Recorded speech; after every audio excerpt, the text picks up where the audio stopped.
টিএমসিপির মিছিলে না যাওয়ায় ছাত্রীদের শৌচাগারে আটকে রাখার অভিযোগ। দিনহাটা কলেজে এই উত্তেজনা। অসুস্থ প্রথম বর্ষের এক ছাত্রী দিনহাটা মহকুমা হাসপাতালে ভর্তি, যাদেরকে আটকে রাখা হয়েছিল। যে সমস্ত অভিযোগকারীকে, তাদের বক্তব্য আমাদের কাছে এসেছে, কি বলছেন তারা শুনুন।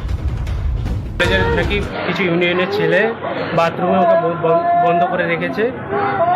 টোটাল তারপরে শুনতে পেলাম 13 জন মেয়ে ছিল, সবাই নাকি চিৎকার করছিল, দরজা থাপড়াথাপড়ি করছিল, তবু দরজা খোলা হয়নি। ও বারবার বলছিল আমার দম বন্ধ হয়ে আসছে, দম আটকে আসছে, তাও দরজা খোলা হয়নি। বক্তব্য শোনাচ্ছিলাম আপনাদের। এই নিয়ে কথা বলবো সুমন কল্যাণ, আমাদের প্রতিনিধি আমাদের সঙ্গে রয়েছেন সরাসরি। সুমন কল্যাণ, টিএনসিপির মিছিলে না যাওয়ায় ছাত্রীদের শৌচাগারে আটকে রাখা হলো, এটা কি ধরনের মানে কি চলছে সেখানে? কারণ কেউ কোনো মিছিলে যাবে কি যাবে না সেটা সম্পূর্ণভাবে তার ব্যক্তিগত বিষয়, সেখানে তাদেরকে আটকে রাখা হবে। একেবারে দেখো, গতকালকে এই ঘটনা ঘটেছে। দিনহাটা কলেজের টিএমসিপি ইউনিট তারা একটা মিছিলের ডাক দিয়েছিল, কারণ একটা ঘোষিত কর্মসূচি ছিল। মুখ্যমন্ত্রী তিনি ঘোষণা করেছিলেন সব জায়গায় আন্দোলন করতে হবে, ছাত্রদেরকে আন্দোলনে নামতে হবে। তারই একটা অঙ্গ ছিল দিনহাটা এই কলেজে তৃণমূল ছাত্র পরিষদের মিছিল।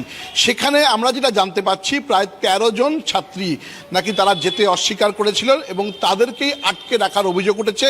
তার মধ্যে একজন অসুস্থ হয়ে পড়ে, তার শ্বাসকষ্ট শুরু হয়।